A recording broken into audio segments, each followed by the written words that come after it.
요한복음 10장 22절에서 42절까지의 말씀입니다. 우리 서로를 향해서 예수님 때문에 행복하십시오 라고 인사하겠습니다. 예수님 때문에 행복하십시오. 아멘. 행복하시기 바랍니다.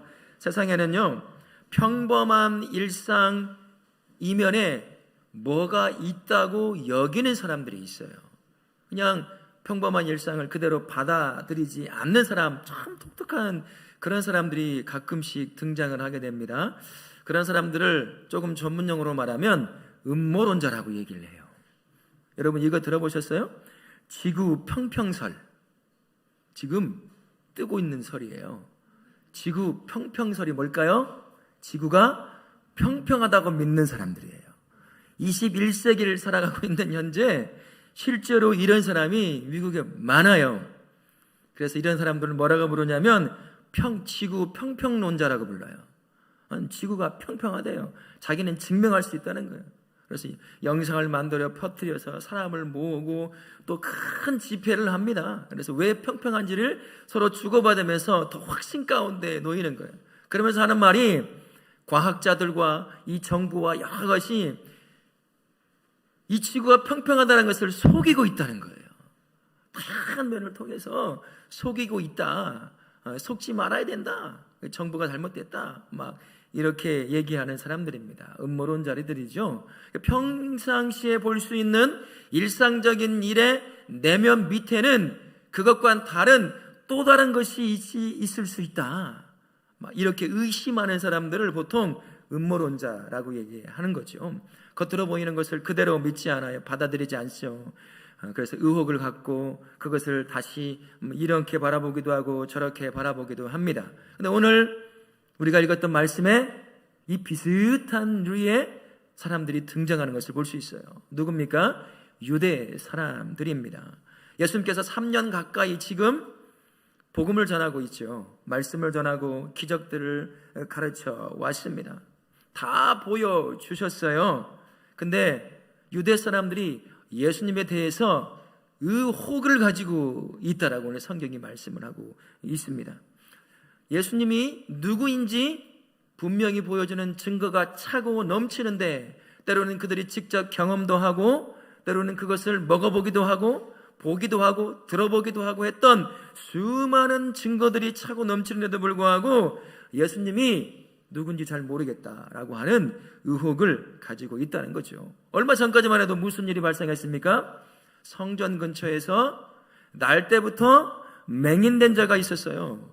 1년에 한 번씩 최소 예루살렘 성전에 와서 제물을 드리는 이스라엘 백성은 아마 이 맹인 안 본 사람이 아무도 없을 거예요. 갓 태어난 아이만 빼놓고서는 전부 다 이 사람이 그곳에서 구걸하고 있는 걸 다 봤습니다. 1년 후에 와서 보니까 거기서 또 이러고 있네. 죽지 않고 살아있구나 라고 여기며 그렇게 살았던 날 때부터 맹인되었던 사람이 예수님을 만나서 무슨 일을 겪죠? 눈이 열리는 역사를 겪었어요. 다른 말로 하면요, 이 사람은 아는 사람이 예수로 인해서 눈이 떠졌다는 소식이 모두가 다 알고 있다는 소식이에요. 그러니까 예수님이 어떠한 분인지 의혹할 이유가 없이 그대로 받아들일 수 있는 증거는 차고 넘친다는 거죠. 그런데도 예수님을 찾아와서 의혹을 빨리 해결해달라, 해소해달라고 외칩니다. 그래서 저는 이것을 일명 이런 사건이라고 불렀어요. 의혹 사건이다 라고 불렀습니다.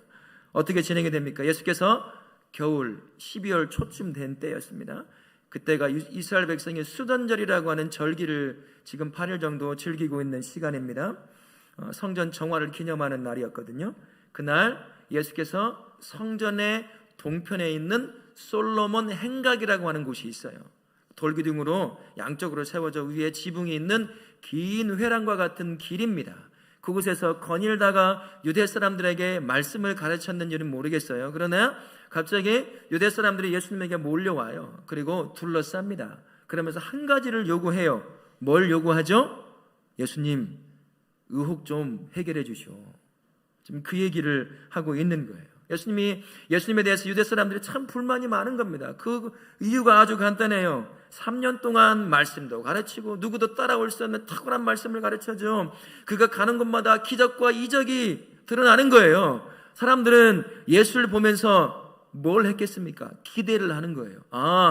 저 사람 정도만 되면, 저 능력만 있으면 뭔가를 할 수 있겠구나 라고 하는 기대가 생긴다는 거죠. 근데 예수님이 자기가 누군지 분명하게 밝히지 않아요. 둘이 뭉실하게 얘기할 때도 있고 때로는 비유를 통해서 말할 때도 있습니다. 그래서 유대인들이 예수님에게 듣고 싶은 말이 있는 거예요. 무슨 말을 듣고 싶어 할까요? 내가 너희들이 기다리던 메시아다. 내가 너희들이 바라고 있는 그리스도입니다. 이 소리를 듣고 싶어 안달이 나 있는 사람들, 이 사람들이 바로 유대 사람들이었다는 거죠. 그래서 유대 사람들이 예수님 앞에 와가지고, 유대 성전에 들어갈 수 있는 사람은 남자밖에 없잖아요. 건장한 유대 남자들이 예수님을 둘러싸고서는 협박 비슷하게 지금 빨리 내 안에서 일어나는 의혹 좀 해결해달라. 얘기 좀 해라. 당신이 누군지 정확하게 우리가 당신의 말씀도 들어보고 당신이 행한 기적도 이것저것도 바라봤는데 당신이 우리가 기다리고 있는 바로 그 사람 같아 보여. 그런데 당신의 입에서는 한 번도 그 얘기가 직접 그 단어가 한 번도 쓰여지지 않았다고. 그러니 얘기 좀 해줘. 지금 그렇게 협박 비슷하게 예수님을 둘러싸고서는 유대 사람들이 의혹 좀 해결해달라고 그렇게 말하고 있는 겁니다. 사실 예수님께서 예수님에게 이런 요청을 하는 것도 저는 어느 정도 이해가 됩니다. 3년 정도 예수께서 사역을 하셨으면 유대사회 전체에 예수님이 누군지 모르는 사람이 아무도 없을 거예요. 여러분, 한 가지만 물어볼 거예요. 한강이 누군가요? 세상에, 그럼 누굴 모르네요? 한강을 모르네요? 누구예요? 그렇죠. 한강 직접 만나봤어요? 어디서 봤어요? 영상으로 보잖아요. 그죠? 한강이 누군지 만나보지도 않았어도 그가 뭐 탔는지는 우리는 알잖아요. 그죠? 노벨문학상을 탔잖아요. 그런 것처럼 유대사회에서 예수님을 직접 만나보지 못한 사람은 있을지언정 그가 누군지를 모르는 사람은 아무도 없어요.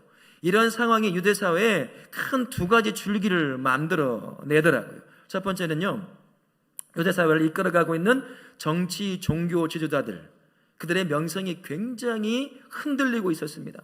유대 사람들이 누굴 향하여 마음과 생각이 다 쏠리고 있는 거예요. 지금 예수님에게 쏠리니까 그들이 누리고 있던 모든 것들이 지금 뿌리채 흔들릴 위기가 있는 거죠. 그래서 예수님을 바라보고 있는 유대의 정치, 종교 지도자들이 예수님의 입에서 나오는 특정한 단어를 딱 끄집어 잡아서 정죄하려고 하는 거예요. 잡으려고 하는 겁니다. 신성모독으로 잡아서 감옥에 넣고 죽이려고 하는 그런 꿍꿍이를 가지고 있는 흐름이 하나가 있고요. 또 하나는 예수님이 자신이 누군지 명확하게 밝히면 그를 왕으로 딱 세워가지고 지금 이 땅을 지배하고 있는 로마에 대항하는 거죠. 한참 이전에도 그런 일이 발생했습니다. 마카베 가문이라고 하는 그 가문이 전쟁을 일으켜서 독립을 이룬 때가 있어요. 그것을 바라보면서 예수가 이 단어만 한번 꺼내주면 모든 사람이 내가 누구다라고 말했으니까 유대 사람들 다 그를 왕으로 모시고 따를 거야. 제발 그 말 한마디만 해줘. 근데 예수님이요, 한 번도 그 단어 직접 쓴 적이 없어요. 내가 메시아다라는 단어를 써본 적도 없고 내가 그리스도입니다 라고 직접 그 단어를 언급해서 써본 일이 한 번도 없는 거예요. 그럼 유대 사람들이 마음이 어떻겠어요? 안달이 나죠. 두 편에서 지금 예수의 입에서 이 단어가 나와야 잡아 죽이던 그를 왕으로 세워서 로마에 대항하여 싸우던 뭔가 할 텐데 둘이 뭉실하게 얘기를 해오는 거예요. 비유를 통해서 말씀하고 이런 걸 통해서 말씀하고 그러면서 직접 그런 단어를 쓰지 않는다는 거죠. 그러니 막 이 안에서 의혹이 생기는 거예요. 긴 것도 같은데 안 긴 것도 같고, 그러니까 둘러싸고 제발 좀 말하라고. 우리 전라도식으로 말하면 이런 거죠. 예수님 계속 이러실 건가요? 아니 좀 말 좀 확실히 해보시오. 답답해 죽겠어. 당신이 정말 그리스도가 맞습니까? 짜증나 죽겠네 정말. 똑바로 좀 얘기해봐요. 지금 그렇게 지금 대들듯이 예수님을 둘러싸고 지금 그렇게 지금 말하고 있는 거예요. 예수님이 그 말씀을 딱 듣고 나서는 이렇게 얘기합니다. 정중하게 예수님이 얘기해요. 근데 어느 날 어디에서 예수님이 말하는 걸 보십시오.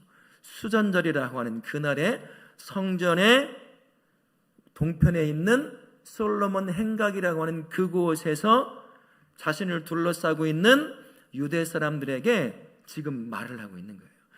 여러분 아셔야 될 게 예수님께서 하시는 말씀, 그분이 하는 행동들, 성경에 기록되어 있는 것은 의도하지 않고 행하는 것이 아무것도 없어요. 전부 다 내면에 하나님이신 예수님이 가지고 있는 의도가 있어서 그렇게 말씀하시고 그렇게 행동하십니다. 수전절에 성전 동편에 솔로몬 행각에서 예수님이 자기를 둘러싸고 있는 백성들에게 말씀하신다고 하는 것은 그 안에 의미가 담겨져 있는 거예요. 수전절이 어느 날입니까? 제가 조금 전에 말씀드렸지만 이전에 수리아라고 하는 이방의 민족에서 유다가 멸망한 적이 있어요. 그때 성전 안에다가 이방신을 세워놓고 거기에 단을 세워서 이방신을 섬기는 일, 성전을 더럽혀버렸습니다. 근데 마카비 가문이라고 하는 그 가문이 일어나서 전쟁을 일으켜서 독립을 시켰어요. 그러면서 성전에 있는 모든 것들을 다 청소해버렸습니다. 그것을 기념하는 날이 수전절이에요. 8일 동안 기뻐 기념하는 날입니다. 예수님이 그 날에 성전에서 동편에 있는 솔로몬 행각에서 자신을 향해 의혹 좀 해결해 달라고 말하는 그들에게 지금 예수님이 말씀하고 있는 겁니다. 유대 사람들 안에는 두 가지 의혹을 일으키는 것이 있었어요. 자기 의를 붙잡고 살아가는 사람들이었습니다. 그런데 예수님이 그걸로는 구원 못 받는다고 말하는 거죠. 그걸 인정해줘야 메시아로 받아들일 수 있을 것 같은데 그걸 인정해주지 않으니까 긴 것도 같고 아닌 것 같고 하는 그런 의혹이 쌓이는 거예요. 또 한 가지는요, 이 사람들이 잘못된 메시아관을 가지고 있었습니다. 조금 전에 말씀드린 것처럼 정치, 군사적 메시아관을 가지고 있었어요. 그걸로 인해서 예수님과 자꾸 이렇게 맞춰보는데 예수님이 맞지 않는 거예요. 그러니까 의혹이 생기는 거예요. 그러나 그가 가르치는 말씀이라든지 행하는 기적과 이적을 보면 보통 사람은 아니라 메시아 같아 보여요. 그리스도 같아 보여요. 그런데 자기들이 가지고 있는, 내면에 가지고 있는 메시아에 대한 것들이 맞지 않는 거예요. 그러니까 자꾸 의혹이 이 안에서 일어나기 시작하는 겁니다. 예수께서 수전절에 성전에서 이들의 의혹을 해결하려는 그 말을 듣고 예수께서 말하신다는 의미가 뭘까요? 너희 안에 나를 향해 알아보지 못하게 만드는 그 의혹을 깨끗이 청소해야 한다는 거죠. 예수께서 수전절에 성전에서 자기를 둘러싸고 있는 그들에게 그거를 말씀하고 있는 겁니다. 근데 잘 못 알아들어요. 예수께서 애간장이 타고 있는, 녹고 있는 이들에게요, 그러면서 이렇게 말씀하시죠. 너희들이 진짜 내 양이라면, 내 소유에 들어온 사람들이라고 한다면 내가 하는 모든 말들에 대해서 너희들이 다 알아들을 거라고 얘기를 해요. 근데 너희들이 못 알아듣는 것 보니 그리스도를 통해서 구원받지 못할 자 같다, 이렇게 말씀을 합니다. 우리가 읽었던 쭉 훑어보면 요약해보면 그런 말씀이에요. 이 소리를 들었던 유대 사람들, 알아들었던 사람들, 다른 건 그렇게 못 알아듣더니만 이 말은 그렇게 정확하게 알아들어요. 그리고 뭐 하려고 하죠? 돌을 들어 치려고 합니다. 잡아서 끌고 가 감옥에 집어넣으려고 해요. 의혹이요, 어느 순간 예수님을 알고자 하는 갈망함이 아니라 예수님을 뭐하는 도구로 변질이 되기 시작하죠? 예수님을 죽이려고 하는, 예수님을 잡아 감옥에 넣으려고 하는 그런 의혹으로 바뀌어져 가게 되는 거죠. 유대인들의 유혹이요, 예수님의 말씀을 듣고 자신을 다시 설명하는 그 말씀을 듣고 해소를 해야 하지만 해소되지 않는 거예요. 자신의 마음들을 어지럽히고 있는 그 의혹이 청소되지 않으니까 수전절에 성전을 청소하는 것처럼 예수님을 만나고 그분의 말씀을 듣고 내면에 계속해서 올라오는 의혹을 깨끗이 해소하지 않으니까 그 의혹이 어느 순간 정죄의 수단으로 바뀝니다. 그리고 결국에는 예수를 죽이고자 하는 살인의 수단으로 바뀌는 것을 볼 수 있다는 거죠. 이런 의혹은 누구나 다 가지고 있어요. 누구나 다 크고 작은 의혹에서 자유로울 수가 없습니다. 오늘 본문에서 나오는 언급하고 있는 의혹이라고 하는 단어가 이런 의미를 갖고 있거든요. 결론에 도달하지 못하게 하다, 헷갈리게 하다, 속태우다, 애간장록이다, 짜증나게 하다, 결국에는 화나게 하다, 그래서 예수님께서 둘러싸서 예수님께 요구하는 말이 이 말이잖아요. 의혹 좀 해결해 주십시오 라고 하는 그 말이 무슨 말이냐면, 그 내면에 깔려있는 진짜 의미는 뭐냐면, 내가 듣고 싶은 말 좀 하라는 얘기예요. 내가 보고 싶은 일 좀 행하라. 당신이 그리스도라는 사실을 당신의 입으로 좀 밝혀주라. 그리고 그것을 보여주라. 그런 의미가 담겨 있는 거예요. 의혹이 바로 그런 것입니다. 성도들도 유대인들처럼요, 의혹에 놓일 때가 있어요. 성도가 놓이는 의혹은 어떤 의혹일까요? 신앙생활에 대한 의혹일지도 모르겠습니다. 예수님을 믿는 믿음의 삶에 대한 의혹이 생길지 모르겠어요. 곰곰이 생각해 보면 모든 성도가 실제적으로 살아가는 유리간의 삶의 현장에서 나도 모르는 사이에 내 신앙의 생활, 내가 믿는 예수님에 대한 믿음, 그 믿음이 내 안에서 가끔씩 의혹처럼 떠오를 때가 있다는 것을 경험해 보게 됩니다. 성도는 두 가지 세상을 살거든요. 그리고 이 두 세상을 동시에 살다 보니 어쩔 수 없이 의혹에 빠지지 않나 하는 생각입니다. 성도는 여기 있는 모든 분들은 대한민국 사람이잖아요. 대한민국이라는 땅에, 대한민국 국민으로 이 땅에 살아가요. 동시에 어느 나라를 살아가고 있죠? 보이지 않는 하나님의 나라를 살아가요. 참 독특한 이 인생을 살아가는 게 성도라고 하는 삶이, 사람이 살아가는 삶이라고 할 수 있습니다. 세상이 이해 못할 그러한 삶이라고 할 수가 있어요. 이 때문에 우리의 삶의 이유와 목적, 삶의 방향이요, 예수님이 없는 사람들이 사는 세상과는 참 다르다는 것을 우리가 경험할 수가 있어요. 그러다 보면 세상 사람들이 우리를 잘 이해하지 못하게 되는 거죠.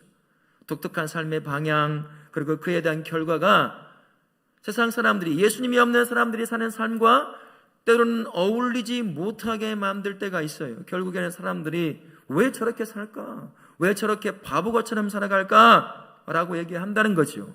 포기할 게 얼마나 많습니까? 내려놓아야 할 게 얼마나 많아요? 하늘나라를 살아가는 사람이 비록 똑같이 이 땅에 발을 딛고 살지만 동시에 하늘나라를 살아가는 사람으로서 그 나라가 요구하는 삶의 법칙이 있기에 이 땅이 요구하는 것들을 내려놓을 거 참 많잖아요. 얼굴 보니까 전혀 없는데요? 이런 표정으로 듣고 계시는 것 같아요. 그러면 타협하는 게 많다는 거예요. 타협하는 게 참 많으니까 내려놓을 게 없는 거죠. 하늘나라를 동시에 살다 보니까 내려놓을 게 많은 겁니다. 그러니 세상과 부딪혀요. 안 믿는 사람과 부딪힙니다. 내 안에서 올라오는 그 무언가가 생기기 시작하는 거예요. 왜 이해를 못할까 말이죠. 그것뿐입니까? 하나님의 나라를 살아가는 사람은요, 예수와 동행하는 삶을 사는 사람이라고도 할 수가 있죠. 이 삶이 성도의 삶을 더욱 독특하게 만듭니다. 나의 욕심의 기준으로 살지 않아요. 세상의 기준으로 살지 않습니다. 성도라고 한다면요, 예수님과 동행하는 삶을 산다고 한다면 절대로 그렇게 살지 않아요. 그러다 보니까 돈도 쫓지 않아요. 명성도 쫓지 않습니다. 권력도, 건강도, 자식도, 성공도, 자아 성취도, 다른 것 쫓아 살지 않아요. 세상 사람들 그걸 쫓아 살아가잖아요. 그러니까 어울릴 수가 없는 겁니다. 부딪히는 거예요. 세상 사람들이 우리의 삶, 진짜 예수와 동행하는 성도의 삶을 바라보면서 이해할 수가 없는 거죠. 그 안에서 오는 미묘한 갈등, 부딪힘, 이것이 성도 안에서 유대인들이 가졌던 의혹을 일으키는 거예요. 내가 살아가는 이 땅의 삶에서 하늘나라를 산다고 하는데 그 하늘나라가 경험된다거나 예수와 동행하는 삶이 내 삶에서 경험되면 아무리 세상 사람들이 사는 그 삶과 내 삶이 어울리지 않는 것 같아 내 안에서 의혹이 일어난다고 하더라도 우리는 어떻게 할 수 있을까요? 하늘나라가 경험되어 예수님이 동행하는 것이 내 삶에서 경험이 되면요, 우리 그거 이겨낼 수 있거든요. 견뎌낼 수 있어요. 아니지, 내 안에 하늘나라가 있고 예수와 동행하는 삶을 살지, 그러니 견뎌낼 수 있다라는 것입니다. 이것이 경험이 돼야 돼요. 내 삶에서 하늘나라를 살아가는 것이 경험되어야 되고 내 삶에 동행하시는 예수님이 진짜 나와 동행하시는구나 라는 것이 삶 가운데서 경험되면 내 삶이 아무리 독특해서 세상 사람들이 손가락질하고 왕따를 시키고 때로는 박해를 하고 또 누군가는 순교를 당하는 삶을 산다 하더라도 그 삶 포기하지 않습니다. 무너지지 않아요. 의혹에 무너지지 않는다는 겁니다. 근데 문제는 그거잖아요. 이 독특한 삶을 사는데 하늘나라도 경험되지 않아요. 예수님 나와 동행한다고 하는데 그게 뭔지도 모르겠어요. 경험이 안 되니까 일치하지 않는 삶이 오는, 그것이 만들어내는 의혹에 때로는 삶이, 나의 믿음 생활이 흔들리기 시작하는 거죠. 이 독특한 삶이 경험되지 않는 것이 왜 저와 우리로 하여금 의혹을 만들어낼까? 아니, 눈에 보이지 않는 하늘나라를 살아가는 것이고 보이지 않는 성령님을 통해 내가 예수와 동행하니 당연히 내 눈에 보이지 않고 귀에 들리지 않으니 내 감각이 경험하지 않는 것처럼 보이니까 그럴 수 있지 않을까라고 여기면 되겠지만 사실은 그렇게 되지 않잖아요. 내 안에 무언가가 올라오잖아요. 뭘까? 묵상하며 기도하며 설교를 준비하는데 하나님이 한 가지를 떠오르게 하더라고요. 하나님께서 약속하신 복의 그 원인이 있다는 사실을 알게 되었어요. 창세기 12장 2절에 보게 되면 누구나 이 약속을 듣고 싶어하는 말씀을 하죠. 아브라함에게 하나님이 이런 약속을 합니다. 내가 너로 큰 민족을 이루고 내가 복을 주어 내 이름을 창대하게 하리니 너는 복이 될지라. 아브라함에게 하나님이 이 땅에 살아가는 모든 사람들이 듣고 싶어하는, 받고 싶어하는 복에 대한 약속을 그가 받아요. 이 복이 어떤 복입니까? 자손이 잘 되는 복만 포함됩니까? 아니에요. 복이라는 단어를 여러분이 귀로 들었을 때 여러분의 마음속에, 머릿속에 그려지는 거 있죠? 있어요, 없어요? 그게 다 포함된 거예요. 모든 것이 포함되어 있어요.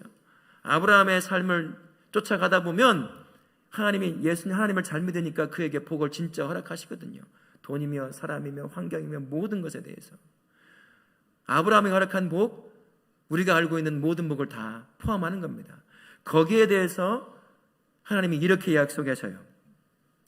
하반절에 보면 이렇게 됩니다. 너는 복이 될지라. 복 받으라가 아니라 뭐라고 말씀하죠? 복이 될지라. 너 자체가 복이 된다는 거예요. 네가 세워져 있는 그곳에서 너 때문에 복 못 받던 사람이 복을 받게 되는 것이고, 너 때문에 죽을 길을 가던 그가 생명의 길로 인도함 받는 것이고, 그렇게 네 자체가 복이 되게 하겠다, 그 약속을 하는 거예요. 여러분, 복이 되려면 어떻게 됩니까? 내 안에 복이 차고 넘치게 채워져 있어야죠. 아멘 하시잖아요. 복이 되려면 내 안에 복이 가득 차서 넘쳐 있어야 돼요. 그게 복 자체예요. 하나님이 우리에게 그 복을 주셨다는 거예요. 이 복이 아브라함과 이스라엘 사람들에게만 주는, 약속하는 복일까요? 지금 저와 우리에게 주는 복이 이 복이라는 거예요. 이 복의 관점으로 내가 살아가는 하늘나라와 예수님과 동행하는 삶을 바라보니까 문제가 생기는 거예요. 경험이 되지 않는 겁니다. 복하면 이 땅에서 얻을 것만 생각을 하는 거죠. 근데 여러분, 현실이 어때요? 지난주에 복 받으셨어요? 돈벼락 좀 받으셨습니까? 하늘에서 뚝뚝 떨어지던가요? 100만 원 투자했는데 1억 벌으셨어요? 그런 경험이 있으신가요? 내가 복이라고 했는데 복 자체가 돼서 내가 가는 곳마다 복을 흘려보낸 그런 삶의 경험이 있으십니까? 없어요. 여기에서 문제가 발생하는 거예요. 하나님 나라를 살아간다고 하는 성도인데, 예수님과 동행한다고 하는 성도인데 내 삶에서 왜 그게 경험되지 않을까? 복을 그거로만 보는 거죠. 하나님께서 우리에게 주시는 이러한 복은요, 이 땅에서 살아갈 때만 필요한 수단으로서 주는 복이에요. 여기서 누리는 복은 어디 때까지만 유효할까요? 여기서 살 때까지만 유효한 겁니다. 돈이고 건강이고 뭐든지 간에 이 땅에서 7, 80년 혹은 100년 그 살아가는 그때까지만 필요한 수단이에요. 하늘나라를 살고 예수와 동행하는 사람이 그것이 나에게 경험될 때 내가 진짜로 하늘나라를 살고 예수와 동행하는 삶을 산다라고 여기려고 하니까 그게 경험이 안 돼요. 내가 예수님 믿어 하늘나라를 산다는데 왜 나에게 큰 복이 안 오지? 왜 내가 예수님과 동행하는 삶을 산다고 하는데 왜 나에게는 복 자체가 되는 은혜를 못 누리는 거지? 세상 사람들이 자꾸 그래. 야, 너 예수 잘 믿으면 복 받는다며. 네 삶이 뭐냐? 난 나보다도 못 사는데? 몸은 왜 이렇게 너는 아프냐? 나는 건강한데? 예수 믿으면 그렇게 되는 거야 아니야? 이런 소리를 들어보세요. 이 안에서 뭐가 일어날까요? 할렐루야가 일어나겠어요? 왜 그러지? 진짜? 어떤 분은 화라고 그러네요. 오늘 말씀을 본다면 의혹이 올라오기 시작하는 거예요. 진짜 내가 하늘나라를 살아가는 삶 맞나? 진짜 예수님이 나와 내 생에서 내 삶에서 동행하시는 게 맞나? 예수님이 진짜 계시나? 하늘나라를 진짜가 있나? 이런 의혹이 생겨지기 시작하는 거예요. 그래서 복에 대한 생각을 바꿔야 합니다. 우리가 머릿속에 떠오르는 복이라고 할 때 그 또 복은 이 땅에서의 수단으로 써주는 복이에요. 성도는 어떤 복을 바라며 살아가는 삶이죠? 영적인 복, 하늘나라의 복을 근본적으로 바라며 살아가는 사람이 성도입니다. 그건 보이지 않아요. 영적인 복이 어떤 복입니까? 저와 우리가 구원받았다는 게 그게 복이에요. 수단으로서 복을 아무리 가지고 있어도요, 그거 못 가지면 끝나요. 그거 끝납니다. 내가 하나님의 자녀가 되었다는 게 그거 무엇과도 비교할 수 없는 복이에요. 그것을 사는 겁니다. 근데 그걸 놓치는 거죠. 남들처럼 만져지는 복을 경험해야 된다고 생각을 하니까 내가 살아가는 삶 가운데 그게 잘 경험이 안 돼. 아마 여기서 그렇게 경험되면요, 예배 나올 사람 별로 없을 거예요. 뭐 하고 있을까요? 그 돈 가지고 들러 산으로 놀러 갔겠지요. 성도도 잘 경험 안 돼요. 그러니까 의혹이 생기는 거예요. 진짜 하늘나라를 내가 살고 있나? 진짜 예수님이 내 삶에서 동행하고 있나? 이 복에 대한 개념을 바꾸지 않는 이상 끊임없이 유대 사람들이 예수님을 향하여 의혹을 갖고 있던 것처럼 그렇게 의혹을 품고 살아가게 될 수밖에 없습니다. 근데 더 큰 문제는 뭐냐면요, 내 안에서 일어나는 이 의혹이 해결되지 않잖아요. 그러면 부정적인 결과를 가져옵니다. 유대 사람들 한번 보세요. 예수께서 자기가 누구냐고 물어보니까 이야기를 해줍니다. 그런데 그것을 통해서 듣고 의혹을 해소해야 되는데 해소가 안 되니까 예수님을 돌로 쳐 죽이려고 합니다. 의혹이 죽음의 도구가 되는 거예요. 붙잡아 감옥으로 끌고 가려고 하는 거예요. 성도의 의혹도 마찬가지일 수가 있어요. 내 안에 이 의혹이 해결되지 않으면 우리 안에 어떤 부정적인 결과를 가져올까요? 믿음의 확신이 사라집니다. 신앙생활을 하는 것이 하나도 안 즐거워요. 여러분 행복하십니까? 신앙생활 하는 거 행복하세요? 지난번도 말씀드렸지만 여러분의 얼굴에는 행복이라는 단어가 잘 안 써져. 너무 인상이 쓰여져 있어요. 너무 고생한 삶을 살아서 그런지. 행복하지가 않아요. 신앙생활 자체가 행복하지가 않습니다. 흔들려요. 담대한 믿음을 가지고 살아가지를 못합니다. 결국 찝찝해서 예배에 나오는 거예요. 뭐 때문에 찝찝할까요? 예배 안 드리면 사고 당할까 봐. 예배 안 드리고 놀러 갔다가 돌부리에 걸려 넘어지면 아이고야, 예배 안 드려 하나님 나에게 벌 주나 보다. 그러니 찝찝하니까 그냥 와서 앉아 있는 거예요. 머릿속은 딴 데 다 가 있고요. 찝찝해. 결국에는 그냥 종교인으로 머무는 겁니다. 그러니 신앙생활이 하나도 재미가 없어요. 이 안에 열정도 다 사라져버려요. 그렇게 사는 거죠. 얼마나 안타까운 인생입니까? 예수를 만나고 예수와 동행하고 그 가운데 내 안에서 삶의 경험이 만들어내는 의혹이 있으면 그분을 통해서 해결할 수 있어야 되는데 그게 안 되니까 그게 결국은 신앙생활이 아무 의미가 없는 그저 종교생활로 만들어버리는 그러한 삶을 살게 된다는 것입니다. 그러면 어떻게 해야 복에 대한 바른 개념을 가지고 의혹을 넘어 확신과 행복과 담대한 믿음을 가진 신앙생활을 할 수가 있을까요? 하나님께서 우리에게는요, 변치 않는 누구도 부인할 수 없는 내 안에서 일어나는 의혹을 뛰어넘을 수 있는 그 확실한 증거와 같은 것 하나를 딱 주셨어요. 그게 누구냐면요, 예수 그리스도예요. 예수 그리스도는 이 땅에 안 믿는 사람도 부인하지 못합니다. 없다고 말하지 못해요. 그리고 수많은 믿음의 선진들이 그분과 동행하는 삶을 통해서 그분이 실제하는 하나님이라는 사실을 모두에게 보여주셨어요. 우리가 그분을 생각하는 겁니다.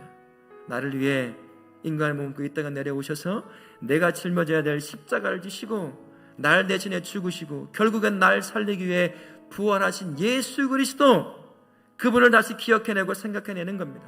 여러분, 지난 한 주간 예수님 얼마나 생각하셨어요? 얼마나 기억해내셨습니까? 우리가 그분을 기억해야 돼요. 그래야 그분을 쫓는 삶이 만들어내는 의혹을 이겨낼 수 있습니다. 그 실체하신 예수 그리스도, 비록 내 눈에 보이지 않지만 그분이 성령을 통해 나와 동행한다는 그 사실에 내 안에서 일어나는 의혹을 이겨낼 수가 있는 거예요. 뿐만 아니라요, 처음 우리가 예수님을 만났잖아요. 그때 여러분은 어땠습니까? 여러분의 가슴이 어땠어요? 처음 내가 예수님을 알고 그분을, 예수님을 구주로 고백했을 때 여러분의 마음이 어땠습니까? 그 감격 지금도 기억하고 계십니까? 그 기쁨, 그 행복 지금도 기억납니까? 나도 저랬지. 여러분의 그 기억 너머에 더 이상 기억되지도 않는 게 예수를 만났던 처음의 그 감격 아닌가요? 이제요, 뒤적뒤적 나도 그랬어 라고 하는 기억 뒤편에 감춰지고 묻혀져 있는 내가 예수를 처음 만났던 그 첫사랑, 그것을 다시 찾아내야 되는 거예요. 그때 그 감격 있잖아요. 눈물 흘리지 않을 수 없었던 그때 그 감격, 예수님이라는 이름만 들어도 내 마음이 뜨거워졌던 그때 그 감격을 다시 회복하는 것이요. 그게 어떤 거냐면요, 마지막 40절부터 42절 보세요. 유대인들, 성전 안에서 만났던 유대인들 의혹 해소하지 못했습니다. 근데 예수님께서 세례 요한이 처음 회개의 세례를 베풀던 그 요단강가에 딱 도착해 거기에 머무실 때 어떤 일이 발생한 줄 아십니까?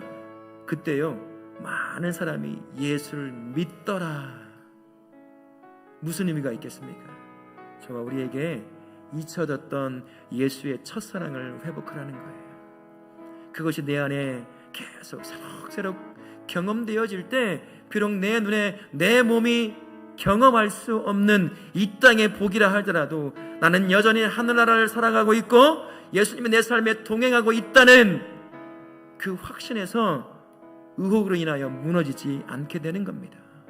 사랑하는 우리 모든 성도님들, 이 한 주간 여러분의 삶은 하늘나라를 살아가는 삶입니다. 그리고 예수님과 동행하는 삶이죠. 내 눈에 보이지 않는다고 그게 내 삶에서 경험되어지는 것이 아닌 것이 아니에요. 우리가 자꾸 이 땅의 복만을 바라보고 살다 보니까 그게 경험되지 않으니 예수님이 없고 하늘나라를 살지 않는 것처럼 여기고 살아가는 거예요. 안타까운 인생인 거죠. 다시 한번 날 위해 이 땅에 인간의 몸을 입고 오신 예수 그리스도를 생각해내시길 바랍니다. 그분을 바라보시길 바랍니다. 그분이 나에게 찾아오셔서 나를 구원하셨을 그때 그 감격을 다시 회복함으로 말미암아 이 한 주간 매일매일 내 삶이 하늘나라를 살아가는 삶이요, 예수와 동행하는 삶이라는 것을 확신 가운데 살아감을 말미암아 의혹을 넘어 단단한 믿음 가운데 살아가시는 우리 성도님 되시기를 예수님의 이름으로 축원합니다. 아멘.